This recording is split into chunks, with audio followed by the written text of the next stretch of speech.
પધારેલા સર્વે હરિગુરુ સંતો અને ભક્તોને મારા કોટી કોટી વંદન. જય ગુરુ મહારાજ, જય સચ્ચિદાનંદ. ધન્ય ઘડી ને ધન્ય ક્યારે થાય? ધન્ય ઘડી હમણાં આ બધા ગાયા ને, તો બીજી કડીમાં હું બોલ્યા? મારા ઘરે પધાર્યા ગુરુ. જયારે ગુરુદેવ આપણા ઘરે પધારે ને ત્યારની એ ઘડી રડિયામણી કહેવાય. આનાથી બીજી મોટી ઘડી આ જીવનમાં હોય?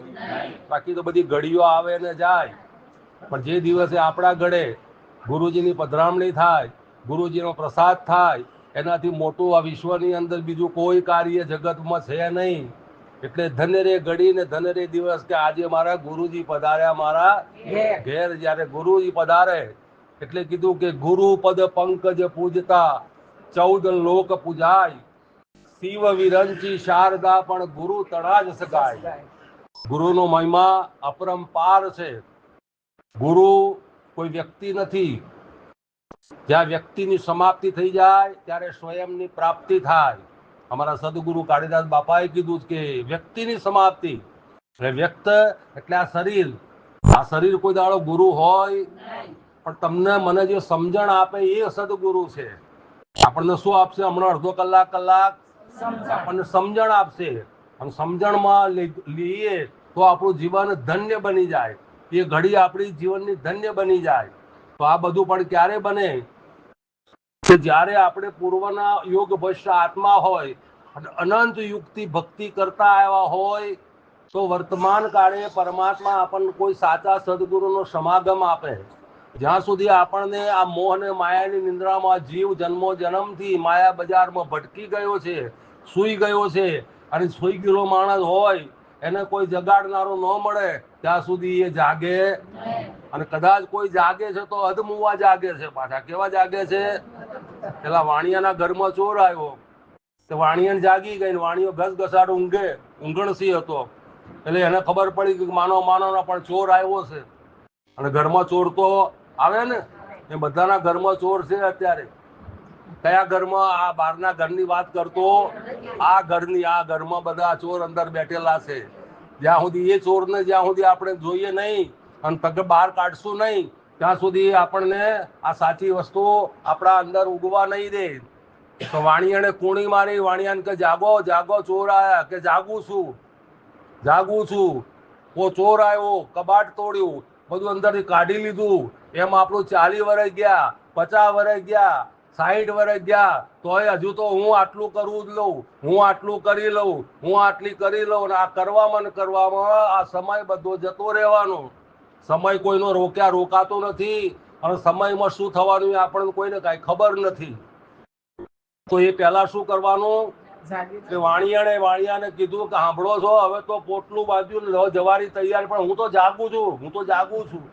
તો આ જાગ્યા કહેવાય કે ઊંઘ્યા કહેવાય? તો બે માંથી એક તો થવું જોઈએ કે નહીં? કાં તો જાગી જાઓ, કાં તો પછી ઊંઘી જાઓ.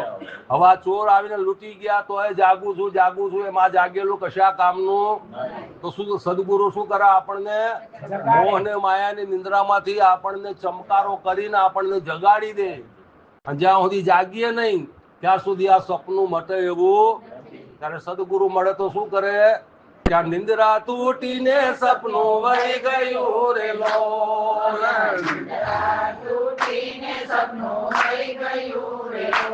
અને જડ્યો મને અસલી મારો દેશ જો આજની ઘડી છે રળિયામણી રે લોલ. જડ્યો મને અસલી મારો દેશ જો આજની ઘડી છે રળિયામણી રે લોલ. જાગ્યા મારા પુરવના પુણ્ય જો આજની ઘડી છે રળિયામણી રે લોલ.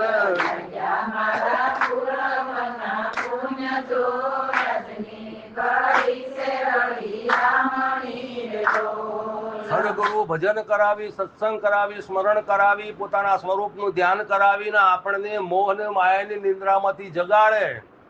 જ્યાં સુધી જાગશો નહીં ત્યાં સુધી આ જન્મ મરણ મટે એવું નથી.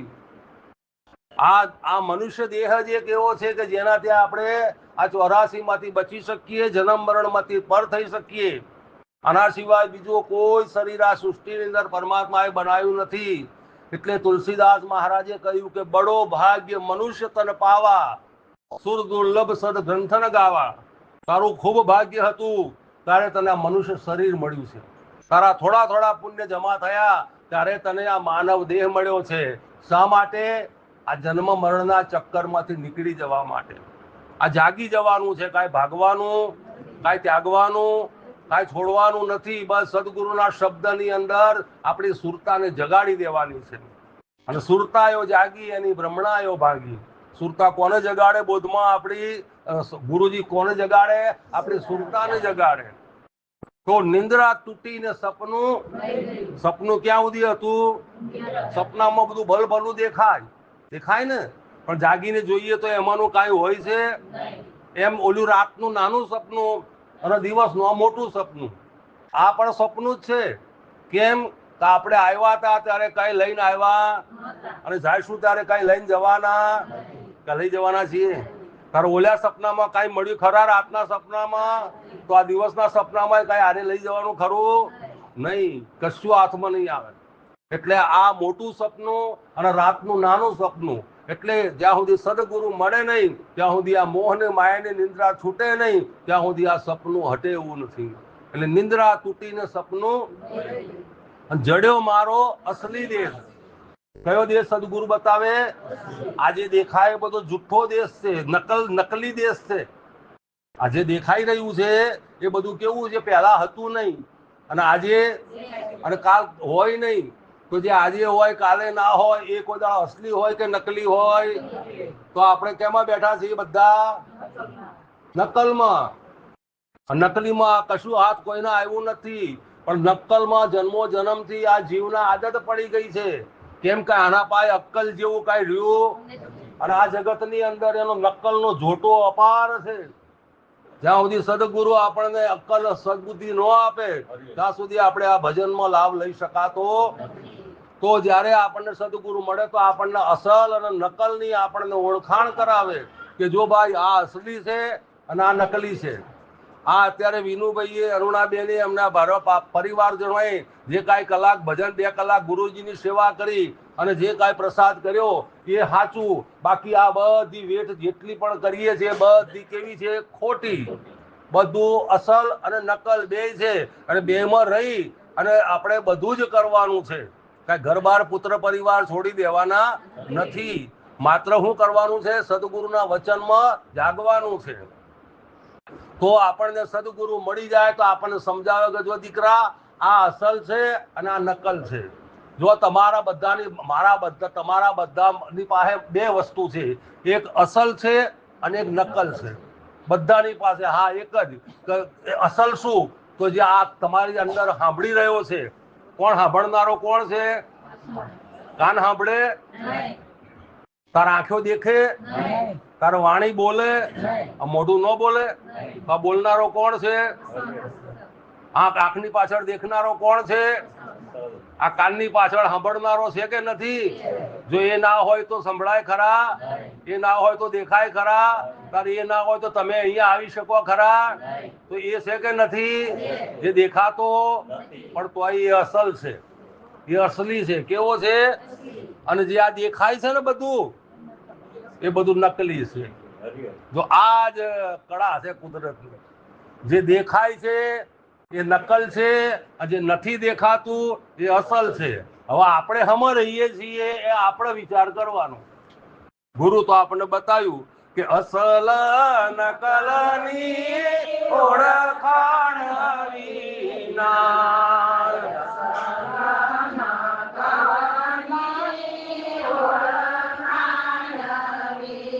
નયા કરેલું નિષ્ફળ થઈ જાય રે, ઓળખા નથી રે મળવાનો. કરેલું નિષ્ફળ થઈ જાય રે, ફેર નથી રે મળવાનો. જો આવો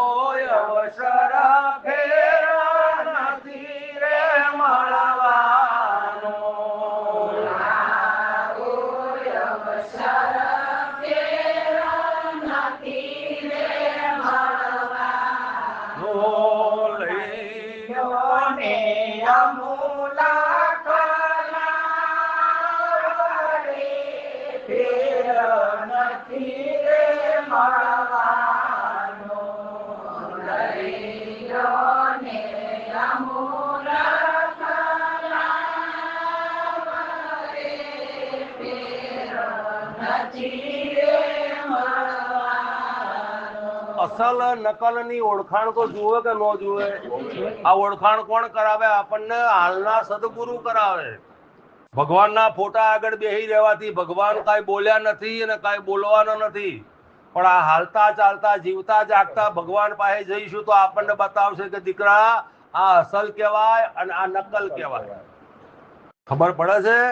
તમારી ગુજરાતી ભાષામાં વાત કરું તો તમારા પાસે 25-50 લાખ રૂપિયા કે 50,000 રૂપિયા થયા હોય, તમે અડધો તોલો 5 તોલો એમ કરીને કદાચ 5 તોલા 10 તોલા હોનું લીધું હોય તો અત્યારે એ 1 તોલાના 1 લાખ રૂપિયા થઈ ગયા.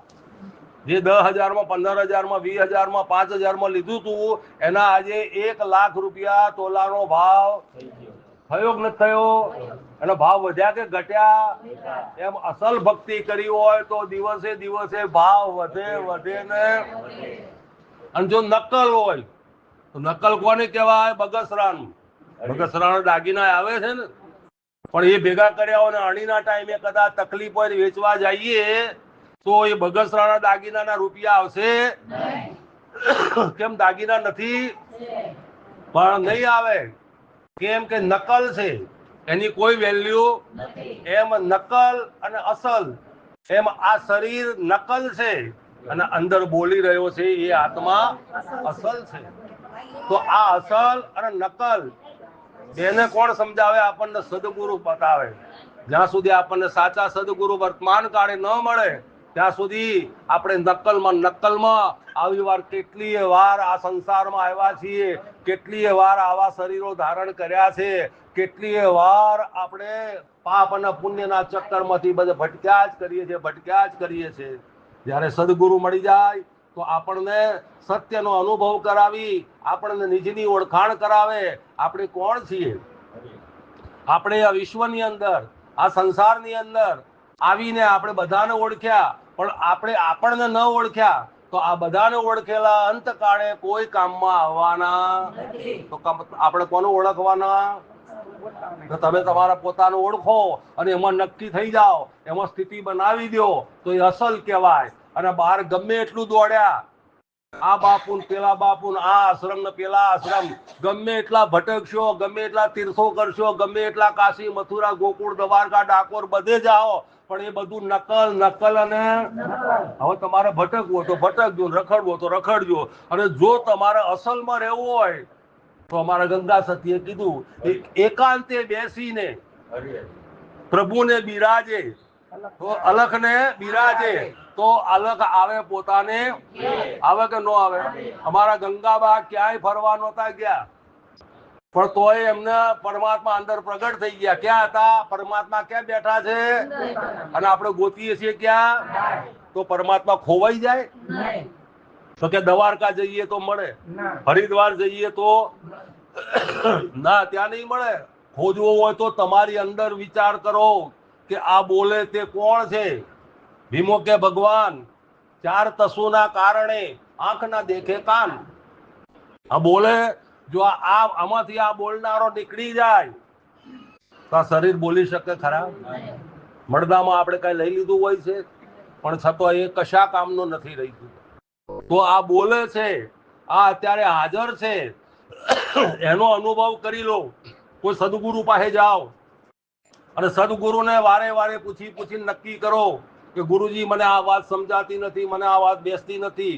કેમ કે ગુરુ તો દયાનો સાગર છે. એને તો જેટલું તમે પૂછો, જેટલી આમ જેમ હોનાના ઉપર જેટલા અથડી મારો એટલું હોનું નરમ થાય.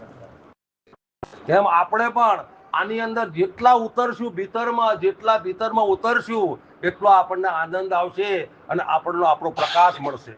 ક્યાંથી મળશે? બહારથી કાંઈ મળ્યું નથી, અંદરથી જ મળે. તો અંદર ક્યાં છે? અંદર તમારા મન મંદિરમાં પરમાત્મા અત્યારે હાલ બિરાજમાન છે. જેના આપણે મન કરીને દુનિયા આખી દોડી રહી છે ને, એ જ મનની અંદર પરમાત્મા અત્યારે હાલ હાજર ને તો ગુરુ મહારાજ કહે છે કે હાજર માલને મેળવો રે શોધો કરી લ્યો ને હાલ જો હાજર માલને મેળવો રે શોધો કરી લ્યો ને હાલ જો ભટક્યા તો ભવને બગાડશો રે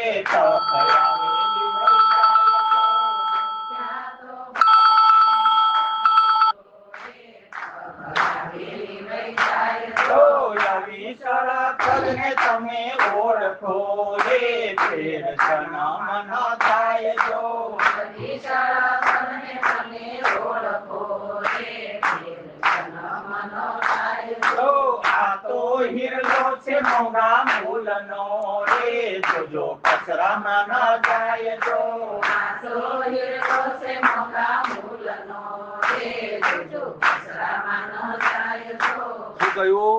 હાજર છે. પરમાત્મા કેવા છે? એ તો પ્રાપ્ત છે અને પ્રાપ્તિ માટે કાંઈ કરવાનું જ નથી. બસ આપણે અને આપણા અંતરકરણની અંદર પડેલા મલિનતાઓ, જે આવરણો છે, મળ વિક્ષેપના આવરણ, 3 જાતના દોષ પડેલા છે. આ દોષ જ્યાં સુધી દૂર ન થાય, આપણા ઘરની અંદર દર્પણ હોય પણ દર્પણ ઉપર એટલા બધા ડાઘ પડી ગયા હોય કે આપણે ચહેરો જોવો હોય તો આપણે દેખાતો તો પછી શું કરવાનું? મોઢાને ઘસવાનું કે દર્પણ સાફ કરવાનું? મોઢાને ઘસીએ તો ન થાય. આપણે આવું કરતા હતા. શું કરતા હતા? વારે વારે મોઢું ધોઈએ, વારે વારે મોઢું ધોઈએ પણ ડાઘ જાય નહીં.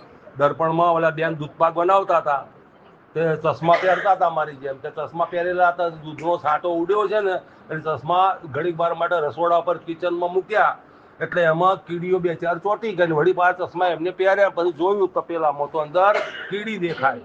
શું દેખાય? તે તપેલામાંથી આમ નમાઈ દીધું, વળી પાછું જુએ તોય કીડી દેખાય. વળી પાછું દૂધ નમાવી દીધું, પાછું જોયું તોય કીડી દેખાય. હવે કીડી ક્યાં છે અને દેખાય છે ક્યાં? આપણે આવું થયું છે. ભગવાન છે ક્યાં? પોતાનામાં. તો પોતાનામાં હોય ત્યાં દીવો કરવાનો હોય કે પછી બીજે દીવો કરવાનો હોય? તમે તમારામાં દીવો પેલા કરી દો અને તમારા બેઠેલા ભગવાનને તમે જોઈ લો. તમારામાં છે, તમારાથી એક તલ વારે છેટા નથી. તમે તમારા મનમાં શું વિચાર કરો છો એ પણ એને બધી પલે પલની ખબર છે. માટે સંતોએ કીધું કે તન કી જાણે, મન કી જાણે, જાણે ચિત્ત કી ચોરી. તારા ચિત્તમાં હું ચાલી રહ્યું છે એ એને ખબર. એવું ન સમજતો કે આને ખબર નથી. તમે મનમાં હું વિચાર કરતા હોય તમને એ જાણતો હોય. એમ પરમાત્મા અત્યારે હાલ અંદર હાજર છે, બહાર લાવવાનો. જેટલી વાર બહાર ગયા એટલી વાર પરમાત્મા આપણાથી છેટા ગયા. જેમ જેમ તમે ચાલતા જાઓ એમ પરમાત્મા દૂર દૂર જતા જાય. જો તમે બેસી જાઓ શરદી ની હવામાન છે ને બધું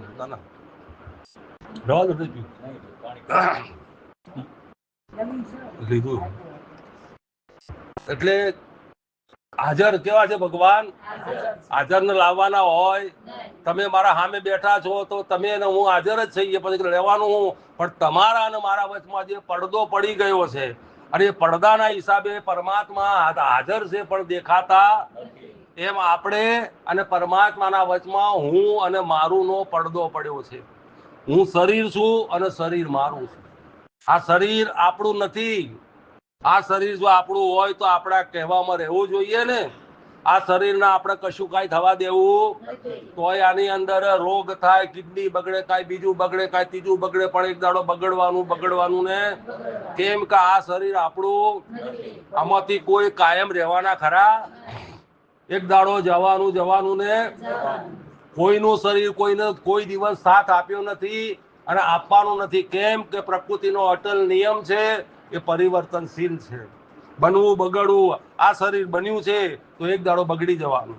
પછી એ શરીર મારું હોય, તમારું હોય, રામનું હોય, બ્રહ્માનું હોય, કીડીનું હોય, હાથીનું હોય, કોઈ પણ નું શરીર હોય, શરીર એક દાડો જવાનું ને. શરીર માત્ર સાધન છે. આ સાધનનો સદુપયોગ કરી અને પોતાના સ્વયંની સાધ્ય કરી લો. સ્વયંને જાણી લો. અને જે દાડે તમે તમને જાણી લેશો એ દિવસે તમારે પછી કોઈ ભગવાનને જાણવા જવું પડશે, કોઈ ભગવાનને ગોતવા જવું પડશે. પછી ભગવાન ગોતતા ગોતતા તમારા ઘરે આવશે કે ભાઈ નરસૈયો છે, મીરાબાઈ છે, જલારામ છે. જુઓ, ભગવાન ગોતતા ગોતતા આવે એનું નામ ભક્તિ કહેવાય. આપણે ભગવાનને ગોતવા જવું પડે એ બધી ફજેતી કહેવાય. શું કહેવાય? આપણને ભગવાન ગોતતા ગોતતા આવે એવી ભક્તિ કરાય. આવી ભક્તિ કોણ બતાવે આપણને? સદગુરુ બતાવે. જ્યાં સુધી સદગુરુ આપણને મળે નહીં ત્યાં સુધી આ ભ્રમણાઓનો અંત આવે નહીં, અને ત્યાં સુધી આ ભ્રાંતિ મટે એવી નથી. એટલે ગુરુ મહારાજ કહે છે કે નિંદ્રા તૂટીને સપનું લઈ ગયું, જડ્યો મને મારો અસલી દેશ. કેવા દેશના છીએ આપણે? અમર દેશના. કેવા દેશ? આ જે દેખાય એ બધો મૃત્યુ લોક છે. જે આ પૃથ્વી દેખાય, આ સંસાર દેખાય, એ બધો કેવો છે? મૃત્યુ લોક. અને આની અંદર કોઈ બચી શક્યા નથી. પણ આપણે કયા લોકના છીએ? અમર લોકના. કેવા લોકના? કે અમર એટલે કે જે જન્મ નહીં, મરે નહીં. હવે બે લોક તમારી પાસે અત્યારે હાલ હાજર છે. ક્યાંય એને ગોતવા માટે ક્યાંય તમારું ઉત્તરમાં, દક્ષિણમાં, પૂર્વમાં, પશ્ચિમમાં ક્યાંય જવાનું મહારાજ હાજર છે. હા, તો બતાવો ને. જુઓ, તમે જેટલી વાર તમારા શરીર ઉપર સ્થિતિ બનાવી રાખો છો એ મૃત્યુ લોક છે. જેટલી સ્થિતિ તમે તમારા આત્મામાં બનાવી રાખો એ તમારો અમર લોક છે. આ બે જોડે જોડ છે. પણ આ અમર લોકની સ્થિતિ આપણને કોણ બતાવે? સદગુરુ બતાવે. કેમ કે આપણે અમર એટલે કે આત્મા. આત્મા કેવો છે? અજર છે, અમર છે, અવિનાશી છે, શાશ્વત છે, આવે નહીં, જાય નહીં. અને એ જે સત્ય છે એનો અનુભવ કરી લઈએ તો એ જ આપણો અમર લોક છે. અને જો આપણે આ શરીરના ભાવમાં રહ્યા, હું તો આવો ને, હું તો આવી ને, હું તો આમ ને, હું તો તેમ, આ બધું મારું, આ બધું જે કહી રહ્યું છે એ બધું શું કહેવાય? મૃત્યુ લોક. અને એટલે ગુરુ મહારાજ કહે છે કે કાલિદાસ મળદાનું આ ગામ છે રે લોલ. કાલિદાસ મળદાનું આ ગામ છે રે લોલ. નથી નામ કે નિશાન જો માનવ તન મળ્યું મગા મૂલનો રે લોલ. નથી નામ કે નિશાન જો માનવ તન મળ્યું મગા મૂલનો રે લોલ. એક દાડો યાદ રાખ મારોડાય જો માનવ તન મળ્યું મગા મૂલનો રે લોલ.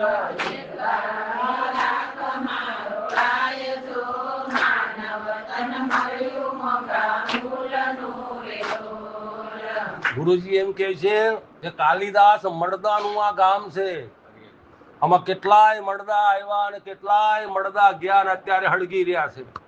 અને એક દાડો આ મળદા પણ હળગવાના ને જન્મ્યા ત્યારે 2.5 કિલોના હતા અને મરી ગયા અને હળગાવી દીધા અને રાખ ભેગી કરી તો 2.5 કિલો થઈ અને વચમાં 80 કિલોના થયા છે. બાકી આ બધું આવું આ નાટક છે. બધું આ શું કહેવાય? આ બધું જે કાંઈ દેખાઈ રહ્યું છે એ નાટક છે. અને નાટકમાં આવ્યા છીએ તો પાત્ર તો આપણે ભજવવું પડશે. પાત્ર આપણી જે માતાનું, પિતાનું, પતિનું, પત્નીનું, ભાઈનું, બહેનનું જે કાંઈ પાત્ર છે એ પાત્ર તો આપણે ભજવવા જ પડશે. પાત્ર ભજવ્યા વગર ચલાવવાનું નથી. પણ પાત્ર ભજવતા ભજવતા આ પાત્ર ભજવનારો કોણ છે ત્યાં આપણું નિશાન રહેવું જોઈએ, ત્યાં આપણું લક્ષ્ય રહેવું જોઈએ, ત્યાં આપણી સુરતા રહેવી જોઈએ કે આ બોલે છે પણ આ કોણ બોલે છે, ક્યાંથી બોલાય છે, એનું લક્ષ્ય આપણી પાસે સાધવું પડે કે આ બોલનારો કોક છે તો ખરા. અંદરથી આ બધું બોલીને આ બધું મોકલે, કેટલા વર્ષોથી બોલે છે તો એક શબ્દ ઘટતો નથી. તો આ ક્યાંથી આવે છે? શબ્દ સૌ બોલતા અને શબ્દનો કરતા ઉચ્ચાર, પણ શબ્દ ક્યાંથી પ્રગટ થયો એનો કરી લો ને હાલ વિચાર. આ શબ્દ બોલાય છે. शब्द आका पिंडे सो ब्रह्मांडे, शब्द का ढग ढेरिया, शब्द आर है, शब्द पार है, शब्द का ढग ढेरिया, और शब्द में से जो सार निकाले वो गुरु हमेरिया. शब्द ની અંદર થી શું લેવાનો? સાર. સાર ની સમજ પડે? દૂધ પીવું હોય 2 કિલો તો પીવાય? પણ એને જમાવી દઈએ, દહીં કરી દઈએ અને પછી ઘી ખાવું હોય તો પછી ઘી ખવાય કે ન ખવાય? પણ 2 કિલો દૂધ પીવું હોય તો પીવાય. એમ શું છે? દૂધનો સાર શું છે? ઘી. દૂધનો સાર ઘી છે. ઘી બની ગયું એટલે પછી એને કાંઈ કરવાનું આવે? બરાબર. હારું તો તમે દુનિયામાં અમેરિકા જાઓ, કેનેડા જાઓ, ઓસ્ટ્રેલિયા જાઓ, દિલ્હી જાઓ, મુંબઈ જાઓ, આના કરતા બધું સારું સારું હોય પણ છતાંય તમારું મન ત્યાં માનશે? તારું જ્યાં સુધી શ્યામ સુંદર સોસાયટીમાં નહીં જઈએ ત્યાં સુધી કાંઈ મેળ નહીં આવે. મન માનતું નથી. મન મારું જ્યાં સુધી ઘરે નહીં આવીએ ત્યાં સુધી મન કોઈ કાળે માનતું. એમ ધરતીનો છેડો હું કીધું? ઘર. ઘર ને કે બીજું? ધરતીનો છેડો ઘર. તો જ્યાં સુધી જેવું આ ઘર છે અને આ ઘરમાં આવીએ ત્યારે એમ થાય કે હાશ હવે નિરાશ થઈ. અમેરિકા ગયા પણ ઠીક, હવે રહ્યા પણ માંડ મનને મનાવી જાય એમ થાય, પણ મન માને નહીં. પણ જ્યારે અહીંયા આવીને રહીએ ત્યારે એમ થાય કે હાશ હવે નિરાશ થઈ. તો ધરતીનો છેડો જેમ ઘર છે એવી રીતે આ પણ આપણું ઘર છે. તો ભક્તિનો છેડો શું છે? ભક્તિ કરીએ, ભજન કરીએ, સેવા કરીએ, સ્મરણ કરીએ, ધ્યાન કરીએ, સમાધિ કરીએ, આ બધું કરતા કરતા કરતા કરતા કરતા કરતા છેવટે ક્યાં આવવું પડે? ભક્તિનો છેડો જ્ઞાન. કોનું જ્ઞાન? કોનું? પોતાનું જ્ઞાન. બીજાનું નહીં કામમાં આવે. આપણે પોતે પોતાને ઓળખી લઈએ એનું નામ જ્ઞાન કહેવાય. શું કરવાનું? આપણા પોતાનું સ્વરૂપ કેવું છે? જ્ઞાન સ્વરૂપ છે. આપણે આત્મા છીએ, આત્માનું સ્વરૂપ કેવું છે? જ્ઞાન સ્વરૂપ છે. છે કે નહીં? તમને કઈ વસ્તુનું જ્ઞાન નથી? એક તો બતાવો મને આ વસ્તુની ખબર નથી. હરેક વસ્તુની ખબર છે પદાર્થની, પણ પરમાત્માની ખબર નથી. પદાર્થની બધી ખબર છે. કાના ફૂલ કહેવાય, અને ગુલાબનું ફૂલ કહેવાય, અને ગલગોટાનું ફૂલ કહેવાય, આ દાદા કહેવાય, દાદી કહેવાય, કાકા કહેવાય, કાકી કહેવાય. આ બધું જ્ઞાન છે, પણ પરમાત્માનું એટલે કે ખુદનું આપણને જ્ઞાન નથી. તો ખુદનું જ્ઞાન થઈ જાય તો બેડો. એટલે આત્મા જ્ઞાન સ્વરૂપ છે. આત્મા સારું. આત્મા પ્રેમ સ્વરૂપ છે. આત્માનું સ્વરૂપ કેવું છે?